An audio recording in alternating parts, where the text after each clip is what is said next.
Un saludo, compañero lector. El presente tema a abordar se enmarca en la persona durante la época romana. Por tal motivo, el derecho romano era considerado como persona al ser humano que goza de libertad, de nacionalidad romana. Sui iuri tenía total capacidad de goce sobre su propio patrimonio. Los romanos utilizaron el término persona como sinónimo de papel teatral, para ser más exacto como actor teatral. Cabe destacar que Goyo comienza a presenciar la igualdad entre persona y hombre, lo cual sigue vigente en cualquier ordenamiento jurídico.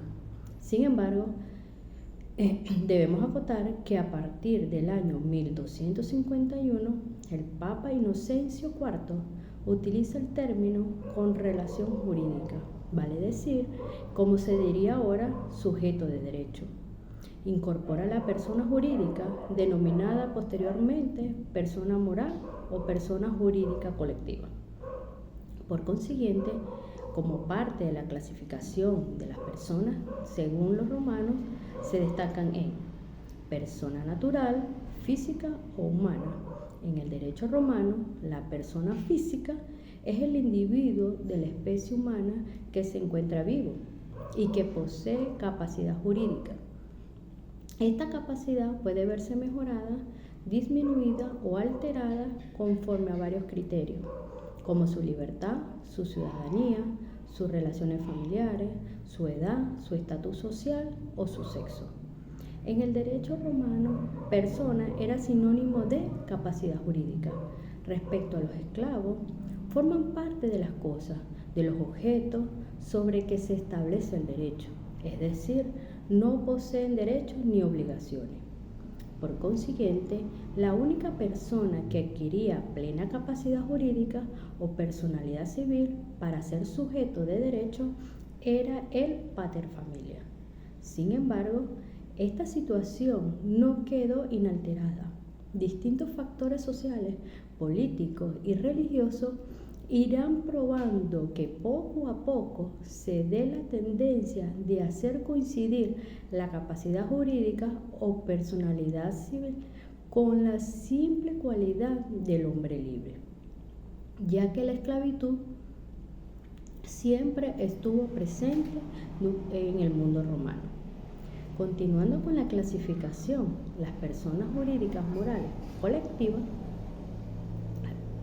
se puede indicar que las personas jurídicas es el presupuesto necesario de producirse ciertos efectos jurídicos en relación a un sujeto. Es una actitud abstracta, genérica y uniforme. Quien tiene la personalidad jurídica en un momento determinado es persona. Quien no la tiene no es persona ni puede convertirse en sujeto en relaciones jurídicas. En el derecho romano, como su prestación se ha señalado, la personalidad jurídica no es inherente a cada hombre por el solo hecho de serlo. Ella depende de un estatus de la persona. Las personas jurídicas son agrupaciones de hombres, asociaciones y ordenaciones de bienes a las que la ley reconoce. En la esfera patrimonial, la cualidad de sujeto de derecho es agente abstracto.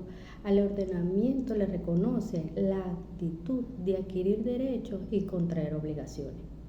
Ahora bien, el sujeto de derecho en Roma era el hombre, pero no todo hombre, sino aquel que además de su condición humana concurre la de ser libre, ciudadano y sui iuri.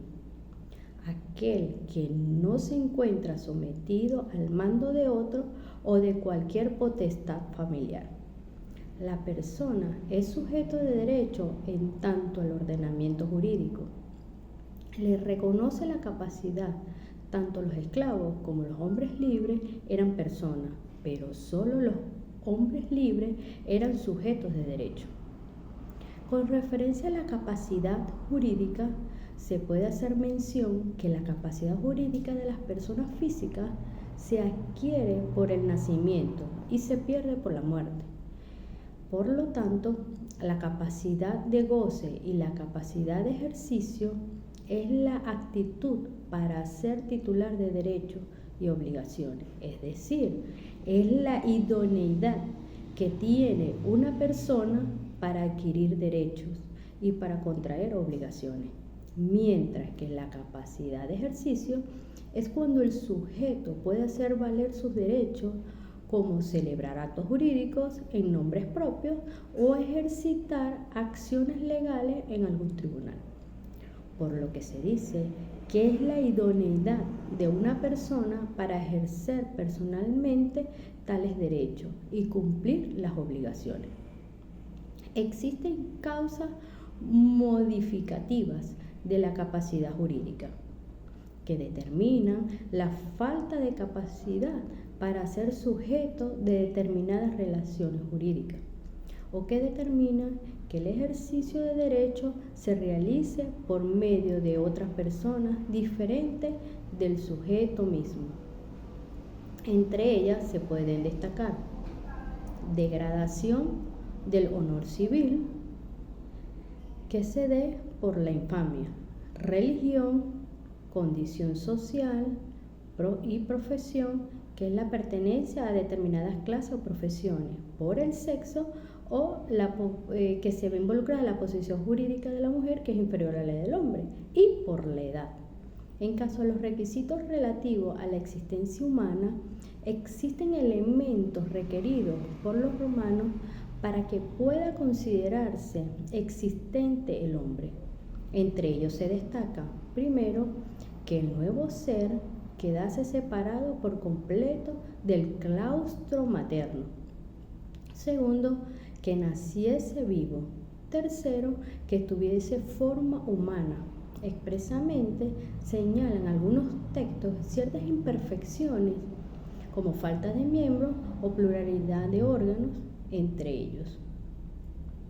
En cuanto al nasciturus curatorio ventri, se considera que una persona habría comenzado a existir desde el momento en que mediara la separación total entre el cuerpo de la madre y el hijo. Luego de ese momento, la ficción jurídica de la existencia de la persona física se convertiría en una realidad, manteniendo la continuidad de los actos constituidos en el nasciturus. Durante la época romana existían diversos estatus de la persona romana, los cuales se clasifican en: primero, status libertatis. El estado de libertad definía a la persona en el atributo más básico, luego del nacimiento, y que superaba la adultez si la persona era propiedad de sí misma o no. Si la persona era propietaria de sí misma, se le denominaba hombre libre, quienes podían, ya por distinción meramente de prestigio social, ser bien hombres libres ingenuos o hombres no ingenuos, es decir, libertos. Aquellos que por el contrario no eran dueños de sí mismos se les llamaban esclavos. La libertad era un atributo propio del derecho de gente. El régimen de la esclavitud, se dice que el esclavo tiene para los romanos una doble condición. Es al mismo tiempo una persona y una cosa. Se dice que es una persona desde el punto de vista del derecho natural, llamado también hombre, pues a este desarrolla rasgos de la personalidad como vínculo precario de connación y una capacidad limitada para gestionar negocios, pero es para el derecho civil definitivamente una cosa de carencia de voluntad propia y exigible jurídicamente. Como parte de las causas de la esclavitud, se puede conocer al esclavo o llegar a serlo por alguna causa posterior al nacimiento. Los hijos de la mujer esclava nacen esclavas. En efecto, una mujer esclava no puede contraer matrimonio legítimo, siendo una ley natural de los hijos nacidos por fuera del matrimonio. Siguen la misma condición de la madre. En principio, toman la condición que tenía la madre en el momento del nacimiento. No obstante, si la madre concibe libre y alumbra esclava, el hijo nace libre, e incluso nace libre si la madre fue libre en cualquier momento de su gestación.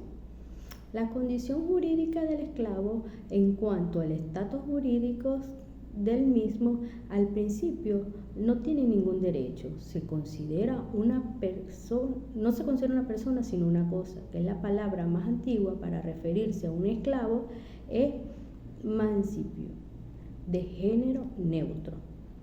No puede casarse ni tener propiedades.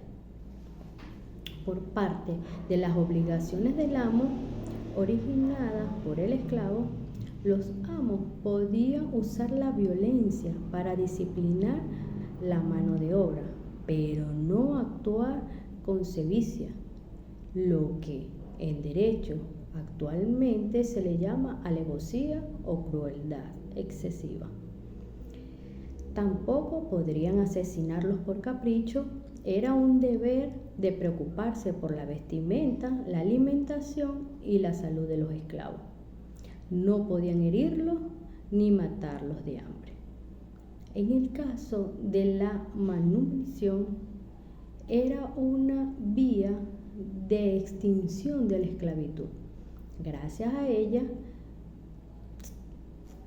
quien era esclavo dejaba de serlo y pasaba a gozar de una libertad individual hasta entonces inexistente para él, debido a que antes no era más que una propiedad de su dueño. Como parte de los estatus de la persona, también se debe considerar el status civitatis. Dentro de los hombres que eran libres, el derecho romano estableció una distinción entre aquellos que eran romanos y aquellos que no eran romanos. Distinción que se vino a llamar ciudadanía. Los que eran romanos se regían por toda la legislación civil romana, con los derechos y deberes que esto implicaba, y quienes no eran se regían por el derecho de gente y por los tratados que la antigua Roma tuviera con cada uno de sus naciones y con los pueblos conquistados. Dentro del régimen de los ciudadanos romanos se menciona la adquisición de ciudadanía y la pérdida de ciudadanía. Por su parte, la obtención de ciudadanía estaba constituida por la ciudadanía se otorgaba automáticamente a los hijos de un matrimonio legal de un ciudadano. Los esclavos liberanos podían obtener la ciudadanía, sin embargo, mantenían algunas formas de obligación con sus antiguos amos, transformándose en clientes. Los hijos de los esclavos liberados podían ser ciudadanos de derechos propios. El derecho de ciudadanía romana se extendió gradualmente antes y dentro de Italia y tras la guerra social de los pueblos italianos. La ciudadanía fue finalmente concedida a aquellos habitantes libres del imperio que no eran hijos de los ciudadanos, a excepción de los dedicticis, mediante la Constitución Antoniniana de 2012 después de Cristo. Aquellos que servían en cuerpos militares bajo las órdenes de los romanos. También se podría lograr ciudadanía por servicio extraordinario que se empleaban en Roma. La ciudadanía también se podía comprar, pero aún el precio era muy elevado. Durante el Bajo Imperio, con el tiempo se hizo costumbre considerar ciudadanos romanos a los habitantes de territorio profundamente romanizado. Generalmente esto era una especie de premio o reconocimiento de una cierta realidad sociopolítica. Sin embargo, a veces era una manera de lograr específicos fines políticos. Finalmente, con el edicto de Caravaggio se otorgó la ciudadanía romana a todos los habitantes libres del imperio. En cuanto a la pérdida de ciudadanía, se considera que la ciudadanía se podía perder debido a varias razones. Una de ellas, si un ciudadano se trasladaba voluntariamente a vivir en alguna ciudad exenta de derecho romano. Otra, si un ciudadano cometía traición. Solamente los ciudadanos romanos podían servir en las legiones. Dentro de dicho estatus se dan a conocer los no ciudadanos, que eran los extranjeros o los ciudadanos romanos.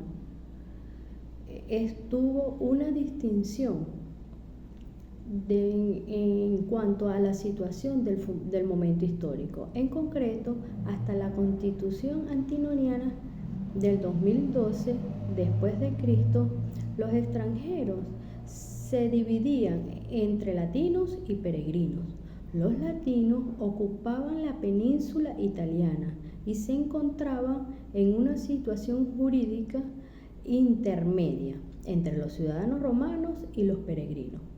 Por su parte, los peregrinos eran originalmente el término utilizado para designar cualquier persona que no era un ciudadano romano. Por último, el estatus familiar eran las personas que tenían la ciudadanía romana y dado a que debían ser libres por adquirir la ciudadanía, tendrían alguna relación de carácter familiar, bien porque eran ellos mismos su familia o porque conformaban una familia. Estas relaciones de familia tenían dos distinciones dentro del derecho: las personas que eran los jefes de su familia y aquellos que estaban cometidos a la potestad de un jefe de su familia, los cuales estaban constituidos por la sui iure, quienes eran libres del mandato de otros seres, con poder de decisión sobre sus actos, y las aerierus, que eran personas sometidas al mandato de otros. Para concluir, se considera que el derecho romano es el fundamento del cumplimiento de leyes en sociedad, para lograr así un desarrollo económico, social y político. Con esa finalidad, teóricos del derecho elaboran un código escrito para así dar a conocer a cada quien sus derechos y sus deberes. Gracias por su atención.